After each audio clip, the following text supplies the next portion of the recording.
The Hound of the Baskervilles, Chapter 4. Sir Henry Baskervilles. Our breakfast table was cleared early, and Holmes, clad in his dressing gown, awaited the promised interview. Our clients were punctual to the minute. The clock had just struck 10 when Dr. Mortimer was shown in, followed by the young baronet. The latter was a small, alert, dark-eyed man of about 30, sturdily built, with thick black eyebrows and a strong, pugnacious face. He wore a ruddy-tinted tweed suit and had the weather-beaten appearance of one who spent most of his time in the open air. Yet there was something in his steady gaze and the quiet assurance of his bearing which indicated the gentleman. "This is Sir Henry Baskerville," said Dr. Mortimer. "That is so," Sir Henry confirmed. "And the strange thing is, Mr. Sherlock Holmes, that if my friend here had not suggested our visiting you this morning, I should have come on my own account. I understand that you are a solver of little riddles, and I have had one presented to me this morning which requires more thinking out than I am able to give it. Pray, take a seat, Sir Henry. Do I understand that you have yourself experienced something out of the ordinary since your arrival in London?" "Nothing of much importance, Mr. Holmes. Only a joke, as like as not. It was this letter, if you can call it a letter, which reached me this morning." He laid an envelope upon the table, and we all leaned over it. It was of common quality, grayish in color. The address, Sir Henry Baskerville, Northumberland Hotel, was printed in straggling characters. The postmark was Charing Cross, and the date that of the previous evening. "Who knew that you were going to Northumberland Hotel?"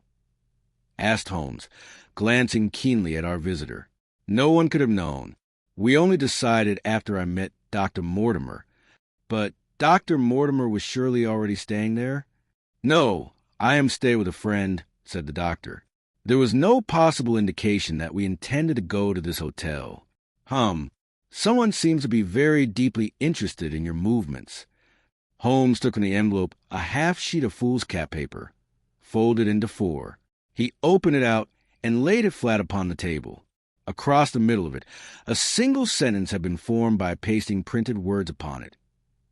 "If you value your life or your reason, keep away from more." The word more alone was written in ink in block letters.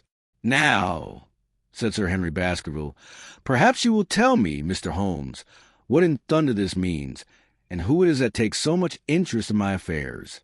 What do you make of it, Dr. Mortimer? You must admit that here, at least, is nothing supernatural." "No, sir, but it might very well come from someone who is convinced that the business is supernatural." "What business?" asked Sir Henry sharply. "It seems to me that all you gentlemen know a great deal more than I do about my own affairs. You shall share our knowledge before you leave this room, Sir Henry. I promise you that," said Sherlock Holmes.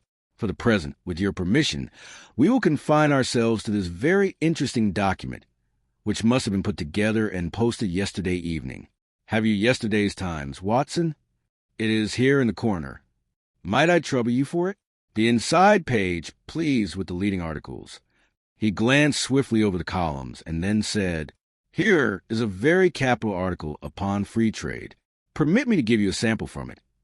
If you are cajoled into imagining that your own special trade or your own industry will be encouraged by a protective tariff, but reason tells that such legislation will keep prosperity far from a nation, your imports will be less value and the life of the island will keep to a lower level. What do you think of that, Watson?" cried Holmes in high glee, rubbing his hands together with satisfaction. "Don't you think that is an admirable sentiment?" Dr. Mortimer looked at Holmes with an air of professional interest, and Sir Henry Baskerville turned his dark eyes upon me in bewilderment. "I am not very well up in the tariff question," said he, "but it seems to me that we are getting a little off the track of this note. On the contrary, Sir Henry, we are on the blazing hot scent. Watson here knows more of my methods than you do, but I fear that even he has not quite grasped the significance of this sentence. No, I confess that I see no connection. And yet, my dear Watson, there is so very close a connection that the one is extracted out of the other. If your life, reason, value, keep away from." Can you not see now whence those words have been taken? By thunder, you're right. Well, if that isn't smart, cried Sir Henry. Certainly, Mr. Holmes. This exceeds anything which I could have imagined, said Dr. Mortimer, gazing at my friend with amazement. I could have guessed that the words were taken from a newspaper, said Dr. Mortimer, but that you should name which one, and add that they came from a leading article, is truly remarkable. How did you know? I presume, Doctor, that you could tell the skull of a Negro from that of an Eskimo? Most certainly. But how? Because that is my specialty. The differences are obvious. The supraorbital crest, the facial angle, the curve of the jaw. Well, this is my specialty, and the differences are equally obvious. To my eyes, there's as much difference between the leaded bourgeois type of a Times article and the slovenly print of a halfpenny evening paper as there is between your Negro and your Eskimo. The detection of types is one of the most elementary branches of knowledge to the expert in crime, though I confess that once, when I was very young, I confused the Leeds Mercury with the Western Morning News. But a Times leader is entirely distinctive, and these words could have been taken from nowhere else. As it was done yesterday, the strong probability was that they were cut from yesterday's issue. So far as I can follow your thoughts, Mr. Holmes, said Sir Henry Baskerville, someone cut this message out with a pair of scissors. Nail scissors, Holmes interjected. You can see that they were very short-bladed, since the word keep had to be cut in 2 snips. That is true. Someone then cut the message with short scissors and pasted it with gum. Paste, Holmes corrected, with paste onto the paper. But I want to know why the word more should have been written in ink. Because he cannot find it in print. The other words were all simple and might be found in any issue, but more is less common. Why, of course, that explains it. Have you read anything else into this message, Mr. Holmes? There are 1 or 2 indications, though every care has been taken to remove any clues. You will observe that the address is printed in straggling characters. But the Times is a paper which is seldom found in any hands but those of the highly educated. We may take it, therefore, that the letter was composed by an educated man who wished to pose as an uneducated one, and his effort to conceal his own writing suggests that that writing might be known, or might come to be known by you. Furthermore, you will notice that the words are not gummed on in an accurate line, but that some are much higher than others. Life, for example, is quite out of place. That may point to carelessness, or it may point to agitation and hurry on the part of the cutter. On the whole, I incline to the latter view, since the matter was evidently important, and it is unlikely that the composer would be careless. If he were in a hurry, it opens up the interesting question of why he should be in a hurry, since any letter posted up to early this morning would have reached Sir Henry before he left his hotel. Did the composer fear an interruption, and from whom? We are coming now rather into the region of guesswork, said Dr. Mortimer. Say, rather, into the region where we weigh probabilities and choose the most likely. It is a scientific use of the imagination, but we have always some material basis on which to start our speculation. Now, you would call it guess, no doubt, but I am almost certain that this address has been written in a hotel. How in the world can you say that? If you examine it carefully, you will find that both the pen and the ink have given the writer trouble. The pen has spluttered twice in a single word, and has run dry 3 times in a short address, showing that there was very little ink in the bottle. Now, a private pen or ink bottle is seldom allowed to be in such a state, and the combination of the 2 must be quite rare. But you know the hotel ink and the hotel pen. Indeed, I have little hesitation in saying that could we examine the waste paper baskets of the hotels around Charing Cross until we found the remains of the mutilated Times leader, we could lay our hands straight upon the person who sent this singular message. Hello, what is this? He was examining the paper upon which the words were pasted very closely, holding it not more than an inch or 2 from his eyes. What is it? It is nothing, Holmes replied, as he laid the paper down. It is a blank half-sheet of foolscap, without even a watermark. I think we have drawn as much as we can from this curious letter. And now, Sir Henry, has anything else of interest happened to you since you have been in London? No, Mr. Holmes, I think not. You have not observed anyone follow or watch you? I seem to have walked right into the middle of a dime novel, our visitor remarked. Why in thunder should anyone follow or watch me? We are coming to that. But before we go into the matter, have you nothing else to report to us? That depends on what you think worth reporting. I think anything worth reporting which is out of the ordinary routine of life. Sir Henry smiled. I don't know much of British life yet, for I have spent nearly all my time in the States and in Canada. But I hope that to lose one of your boots is not part of the ordinary routine of life over here. You have lost one of your boots? My dear sir, cried Dr. Mortimer, it is only mislaid. You will find it when you return to the hotel. There is no need to trouble Mr. Holmes with such trifles. Well, he asked me for anything that was outside the ordinary routine. Exactly, said Holmes. However foolish the incident may seem, you say that you have lost one of your boots. Well, I put them both outside my door last night, and in the morning there was only one.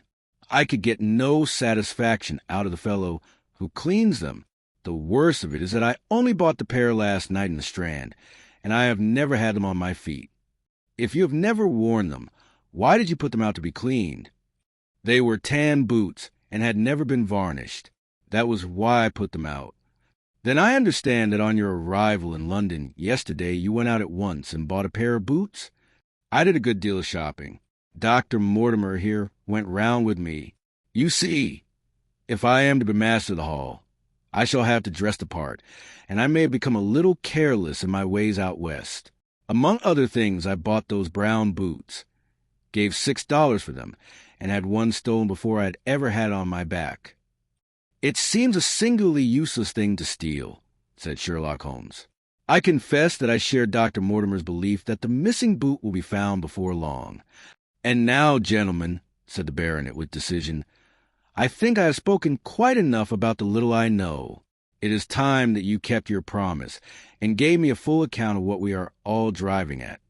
Your request is a very reasonable one, Holmes answered. Dr. Mortimer, I think you could not do better than to tell your story as you told it to us. Thus encouraged, our scientific friend drew his papers from his pocket and presented the whole case as he had done upon the previous morning. Sir Henry Baskerville listened with the deepest attention, and with an occasional exclamation of surprise. Well, I seem to have come into an inheritance with a vengeance, he said, when the long narrative was finished. Of course, I've heard of the Hound ever since I was in the nursery. It's the favorite story of the family, though I never took it seriously before. But as to my uncle's death, well, it all seems boiling up in my head, and I can't get it clear yet. You don't seem quite to have made up your mind whether it's a case for a policeman or a clergyman. Precisely. And now there's this letter that reached me. I suppose that fits into the puzzle. It seems to show that someone knows more than we do as to what is happening upon the moor, said Dr. Mortimer. And also, said Holmes, that someone is not ill-disposed towards you, since they warn you of danger. Or it may be that they wish, for their own purposes, to scare me away. Well, of course, that is possible also.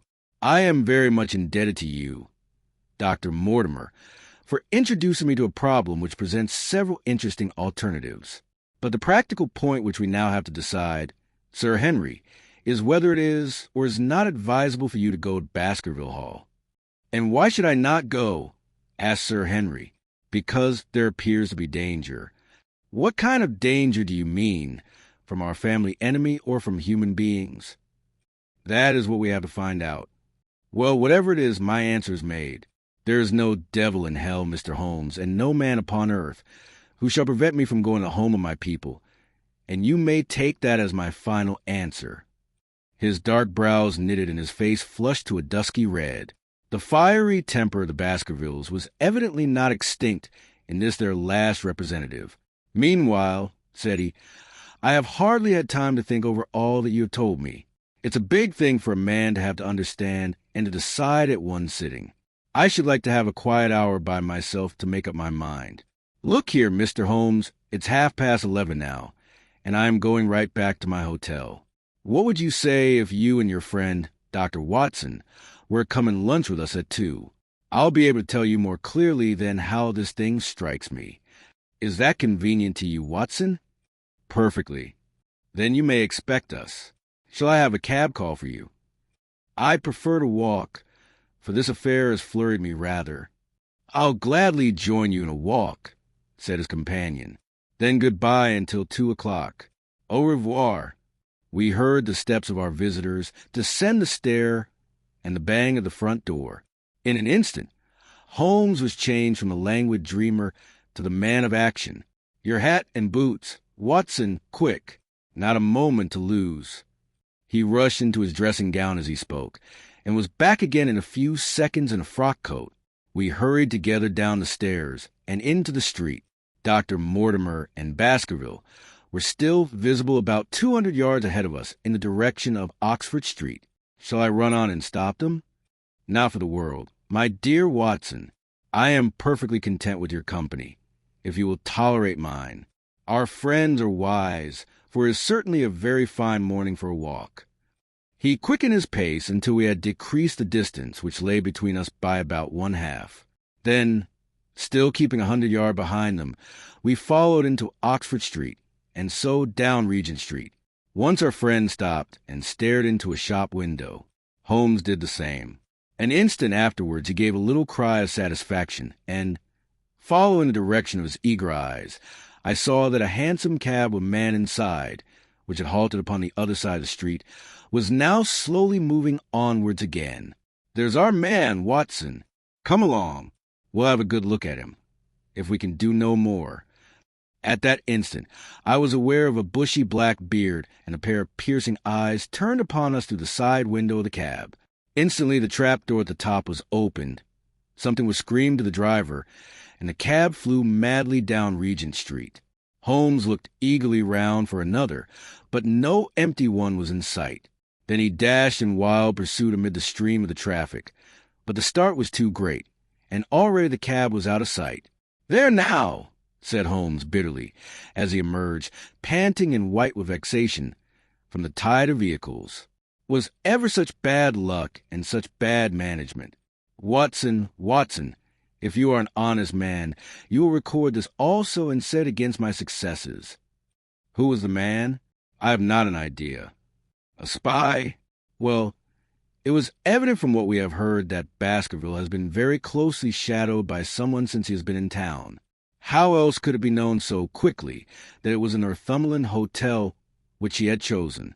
If they shadowed him the first day, I argued that they would shadow him also the second. You may have noticed that I went twice to the window while Dr. Mortimer was reading his legend. Yes, I remember.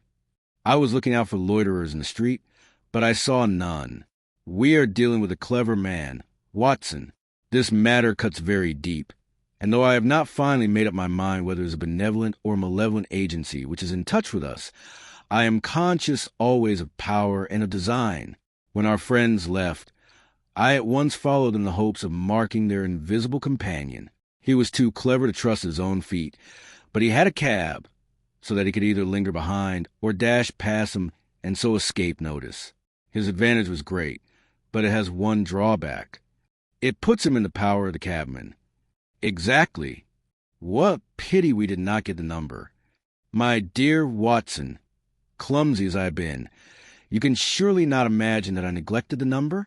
It is 2,704, but that is of no use to us at the moment. I fail to see how you could have done more. On observing the cab, I should have instantly turned and walked in the other direction. I should then at my leisure have hired a second cab and followed the first at a respectful distance, or better still, have driven to the Northumberland Hotel and waited there. When our unknown had followed Baskerville to his home, we should have had the opportunity of playing his own game upon himself and seeing where he made for. As it is, by an indiscreet eagerness, which was taken advantage of with extraordinary quickness by our opponent, we had betrayed ourselves and lost our man. We had been sauntering slowly down Regent Street during this conversation, and Dr. Mortimer and his companion had long since vanished from our sight. "There is no object in our following them," said Holmes. "Their shadow has departed and will not return. We must now see what cards we have in our hands, and set about playing them with decision. Could you swear to the man in the cab?" "I could swear only to the beard." "And so could I," from which I gather that in all probability it was a false one. A clever man upon so delicate an errand has no use for a beard save to conceal his features. "Step in here, Watson." He turned into one of the district messenger offices, where he was warmly greeted by the manager. "Ah, Wilson, I see you have not forgotten the little case in which I had the good fortune to help you." "No, sir, indeed I have not." "You saved my good name, and perhaps my life." "My dear fellow, you exaggerate." "I seem to remember, Wilson, that you had among your boys a lad named Cartwright, who showed some ability during the investigation." "Yes, sir, he is still with us." "Can you call him up?" "Thank you, and I should be glad if you would change this £5 note." A lad of 14 with a bright, keen face had obeyed the summons of the manager. He stood now gazing with great reverence at the famous detective. "Let me have the hotel directory," said Holmes. "Thank you. Now, Cartwright, there are the names of 23 hotels, all in the immediate vicinity of Charing Cross. Do you see?" "Yes, sir." "You will visit each of these in turn." "Yes, sir." "You will begin in each case by giving the outside porter 1 shilling. Here are 23 shillings." "Yes, sir." "You will tell him that you want to see yesterday's waste paper. You will say that an important telegram has been mislaid and that you are looking for it. Do you understand?" "Yes, sir." "But what you are really looking for is the center page of the Times with some holes cut in it with scissors. Here is a copy of the Times. It is this page. You could easily recognize it, could you not?" "Yes, sir." "In each case the outside porter will send for the hall porter, to whom also you will give 1 shilling. Here are another 23 shillings. In 20 cases out of 23, you will probably be told that the waste paper has been burned or taken away. In the 3 other cases you will be shown a heap of paper, and you will look for this page of the Times. The odds are enormously against your finding it. There are 10 shillings over in case of emergencies. Let me have a report by wire at Baker Street before evening. And now, Watson, it only remains for us to find out by wire the identity of the cabman, number 2704, and then we will drop into one of the Bond Street picture galleries and fill in the time until we are due at the hotel. Chapter 5. 3 Broken Threads. Sherlock Holmes had, in a very remarkable degree, the power of detaching his mind at will. For 2 hours the strange business in which we had been involved appeared to be forgotten, and he was entirely absorbed in the pictures of the modern Belgian masters. From the moment we left the gallery, he would talk of nothing but art, of which he had the most crude ideas, until we reached the Northumberland Hotel. "Sir Henry Baskerville is upstairs awaiting you," said the clerk. "He asked me to show you up at once when you came." "Have you any objection to my looking at your register?" asked Holmes. "Not in the least." The book showed that 2 names had been added after that of Baskerville. One was Theophilus Johnson and family, from Newcastle. The other was Mrs. Oldmore and maid, from High Lodge, Alton. "Surely that must be the same Johnson whom I used to know," said Holmes. "A lawyer. Is he not gray-headed and walks with a limp?" "No. Sir, this is Mr. Johnson, the co-owner, a very active gentleman, not older than yourself." "Surely you are mistaken as to his trade?" "No, sir. He has used this hotel for many years, and he is very well known to us." "Ah, that settles it. And Mrs. Oldmore?" "I seem to remember the name. Excuse my curiosity, but often in calling upon one friend one finds another." "She is an invalid lady, sir. Her husband was once a major in the Marines. She always stays with us when she comes to town." "Thank you. I am afraid I cannot claim her acquaintance." "We have established a most important fact by these questions, Watson," he continued in a low voice as we went upstairs together. "We know now that the people who are so interested in our friend have not settled down in the same hotel as he. That means that while they are, as we have seen, very anxious to watch him, they are equally anxious that he should not see them. Now, this is a most suggestive fact. What does it suggest? It suggests, hello, my dear fellow, what is the matter? As we came round the top of the stairs, we had run up against Sir Henry Baskerville himself. His face was flushed with anger, and he held an old and dusty boot in one of his hands. He was so furious that he could hardly articulate, and when he did speak, it was in a much broader and more Western dialect than any which we had heard from him in the morning. "Seems to me they are playing me for a sucker in this hotel," he cried. "They'll find they've started in on the wrong man if they are not careful. By thunder, if that chap can't find my missing boot, there will be trouble. I can take a joke with the best, Mr. Holmes, but they've got a bit over the limit this time." "Still looking for your boot?" "Yes, sir, and I mean to find it. But surely you said that it was a new brown boot?" "So it was, sir, and now it's an old black one." "What? You don't mean to say—" "That's just what I do mean to say. I only had 3 pairs in the world, the new brown, the old black, and the patent leathers, which I am wearing. Last night they took one of my brown ones, and today they have sneaked one of the black. Well, have you got it? Speak out, man, and don't stand staring." An agitated German waiter had appeared upon the scene. "No, sir, I made inquiry all over the hotel, but I can hear no word off it." "Well, either that boot comes back before sundown, or I'll see the manager and tell him that I got out of this hotel straight away." "It shall be found, sir. I promise you that if you will have a little patience, it will be found. Mind it is, for it's the last thing of mine that'll go missing in this den of thieves." Well, Mr. Holmes, you'll excuse my troubling you about such a trifle. I think it's well worth troubling about." "Why? You look very serious over it. How do you explain it?" "I just don't attempt to explain it. It seems the very maddest, queerest thing that ever happened to me." "The queerest, perhaps," said Holmes thoughtfully. "What do you make of it yourself?" "I don't profess to understand it yet. This case of yours is very complex." "Sir Henry, when I take it in connection with your uncle's death, I am not sure that of all the 500 cases of capital importance which I have handled, there is one which cuts so deep. But we hold several threads in our hands, and the odds are that one or other of them guides us to the truth. We may waste time in following the wrong one, but sooner or later we must come upon the right." We spent a very pleasant hour over our luncheon, and very little was said of the business which had brought us together. It was only when we had settled into Sir Henry's private sitting-room that Holmes asked him what his intentions were, to go to Baskerville Hall. And when, at the end of the week— "On the whole," said Holmes, "I think that your decision is a wise one. I have ample evidence that you are being shadowed in London, and amid the millions of this great city, it is difficult to discover who these people are or what their object can be. If their intentions are evil, they might do you a mischief, and we should be powerless to prevent it. You did not know, Dr. Mortimer, that you were followed this morning from my house?" Dr. Mortimer started violently. "Followed? By whom?" "That, unfortunately, is what I cannot tell you. Have you among your neighbors or acquaintances in Dartmoor any man with a full black beard?" "No. Or let me see. Why, yes. Barrymore, Sir Charles's butler, is a man with a full black beard." "And where is Barrymore?"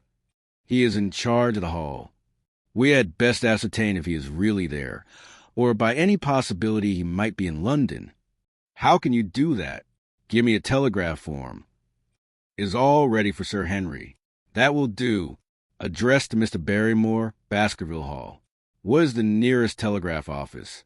"Grimpen." "Very good. We will send a second wire to the postmaster. Telegram to Mr. Barrymore to be delivered into his own hand. If absent, please wire reply to Sir Henry Baskerville, Northumberland Hotel. That should let us know before evening whether Barrymore is at his post in Devonshire or not." "That's the way to do it," said Baskerville. "By the way, Dr. Mortimer, who is this Barrymore anyway?" "He is the son of the old caretaker, who is dead.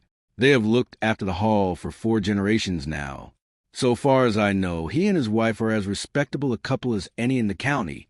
At the same time," said Baskerville, It's clear enough that so long as there are none of the family at the Hall, they have a mighty fine home and nothing to do. That is true. Did Barrymore profit at all by Sir Charles's will? Asked Holmes. He and his wife had £500 each. Ha! Did they know that they would receive this money? Yes. Sir Charles was very fond of talking about the provisions of his will. That is very interesting. I hope, said Dr. Mortimer, that you do not look with suspicious eyes upon everyone who received a legacy from Sir Charles, for I also had £1,000 left to me, indeed, and anyone else. There were many insignificant sums of individuals and a large number of public charities. The entire residue went to Sir Henry. And how much was the residue? £740,000. Holmes raised his eyebrows in surprise. I had no idea that so gigantic a sum was involved, said he. Sir Charles had the reputation of being rich, but we did not know how very rich he was until we came to examine his securities. The total value of the estate was close on to £1 million. Dear me, it is a stake for which a man might run desperate risks. One more question, Dr. Mortimer. Supposing that anything happened to our young friend here, you will forgive the unpleasant hypothesis. Who would inherit the estate? Since Roger Baskerville, Sir Charles's younger brother, died unmarried, the estate would descend to the Desmonds, who are distant cousins. James Desmond is an elderly clergyman in Westmoreland. Thank you. These details are all of great interest. Have you met Mr. James Desmond? Yes. He once came to visit Sir Charles. He is a man of venerable appearance and of saintly life. I remember that he refused to accept any settlement from Sir Charles, though he pressed it upon him. And a man of such simple taste might inherit Sir Charles's millions? He would inherit the estate, because it is entailed. He would also inherit the money unless it were otherwise resigned by the present owner, who, of course, has an entire right to do with it as he pleases. And have you made your will, Sir Henry? No, Mr. Holmes, I have not. I've had no time, for it was only yesterday that I learned how matters stood. But in any case, I feel that the money should go with the title and the estate. That was my poor uncle's idea. How is the owner to restore the glories of the Baskervilles if he has not money enough to keep up the property?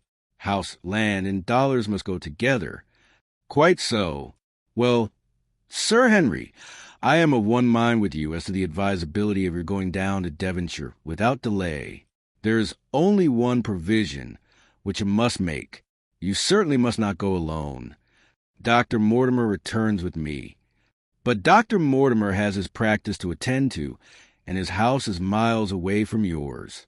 With all the goodwill in the world, he may be unable to help you. No, Sir Henry, you must take with you someone, a trusty man, who will be always at your elbow. Is it possible, Mr. Holmes, that you could come yourself? If matters came to a crisis, I should endeavor to be present in person, but you can understand that, with my extensive consulting practice, and with the constant appeals which are made to me from many quarters, it is impossible for me to be absent from London for an indefinite time. At the present instant, one of the most revered names in England is being besmirched by a blackmailer, and only I can stop a scandal which would be a very great misfortune. You can see, therefore, how impossible it is for me to go to Dartmoor. Whom would you recommend, then? Holmes laid his hand upon my arm. If my friend would undertake it, there is no man who is better worth having at your side when you are in a tight place. No one can say so more confidently than I. The proposition took me completely by surprise, but before I had time to answer, Baskerville seized me by the hand and wrung it heartily. Well, now that is real kind of you, Dr. Watson, said he. You see how it is with me, and you know just as much about the matter as I do. If you'll come down to Baskerville Hall and see me through, I'll never forget it. The promise of adventure had always a fascination for me, and I was complimented by the words of Holmes and by the eagerness with which the baronet hailed me as a companion. I will come with pleasure, said I, for I do not know how I could employ my time better. And you will report very carefully to me, said Holmes. When a crisis comes, as it surely will, I will direct your movements. I suppose that by Saturday all might be ready. Would that suit Dr. Watson? Perfectly. Then on Saturday, unless you hear to the contrary, we shall meet at the 10:30 train from Paddington.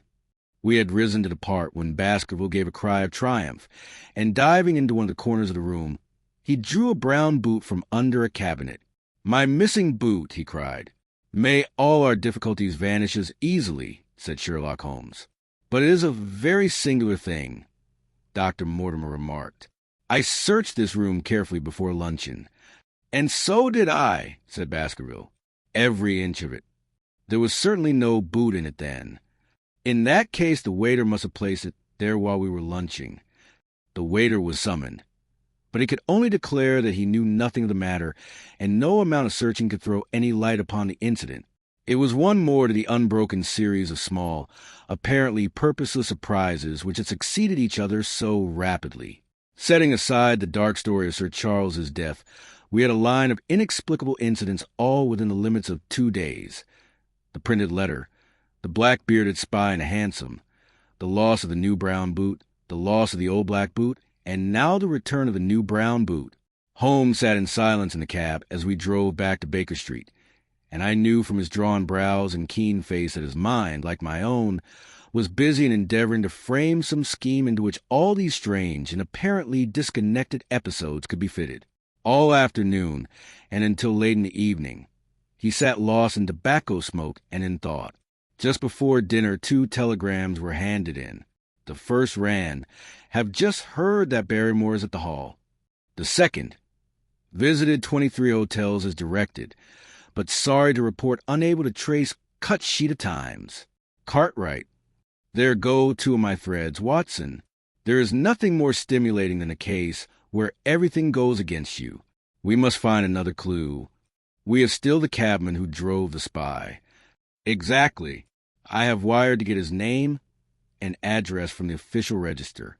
I should not be surprised if this were the answer to my inquiry." The ring at the bell proved to be even more satisfactory than an answer would have been, for the door opened and a rough-looking fellow, evidently the man himself, walked into the room. "I got a message from the head office," he said, "that a gentleman at this address had been inquiring for number 2704.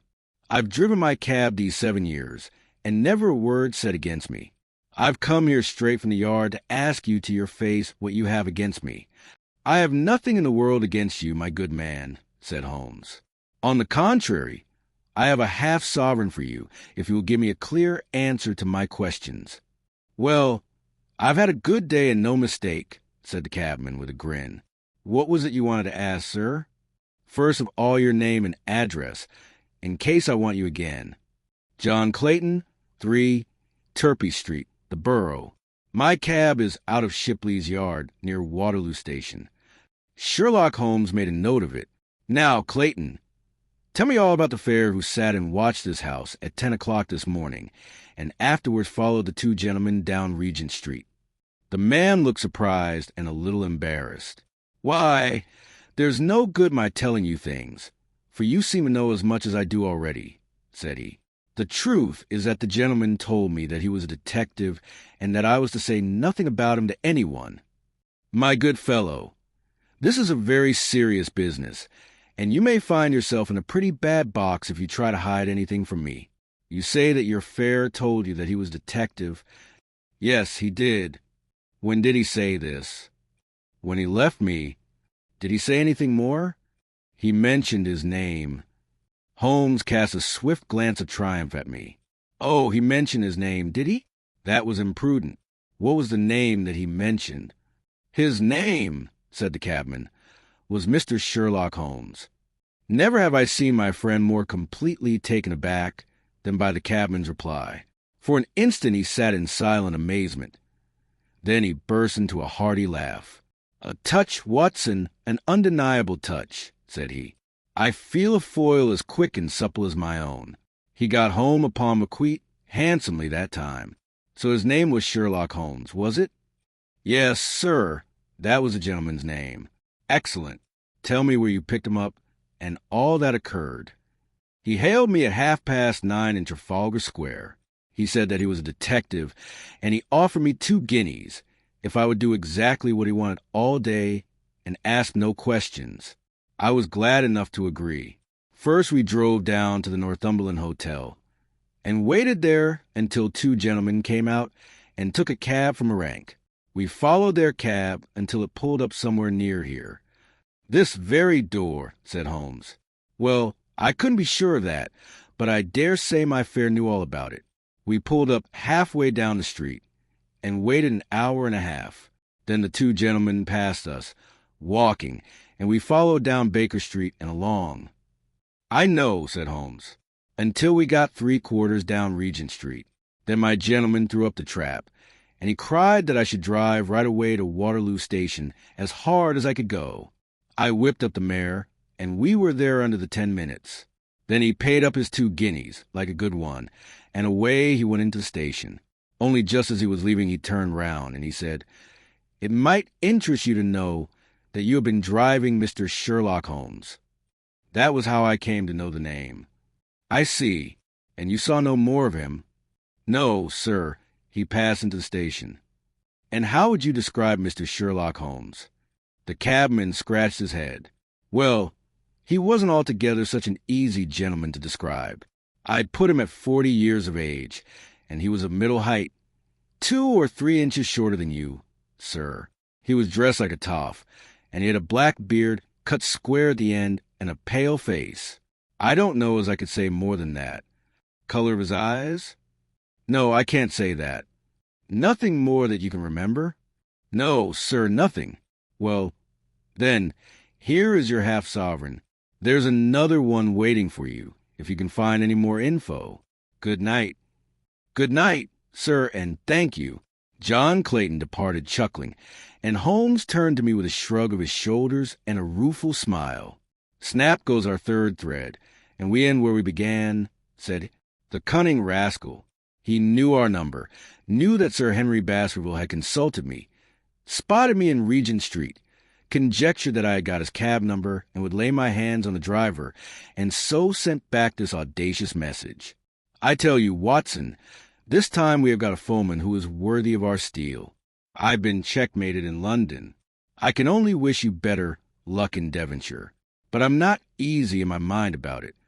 "About what?" "About sending you. It's an ugly business, Watson, an ugly, dangerous business, and the more I see of it, the less I like it. Yes, my dear boy, you may laugh, but I give you my word that I shall be very glad to have you back safe and sound in Baker Street once more."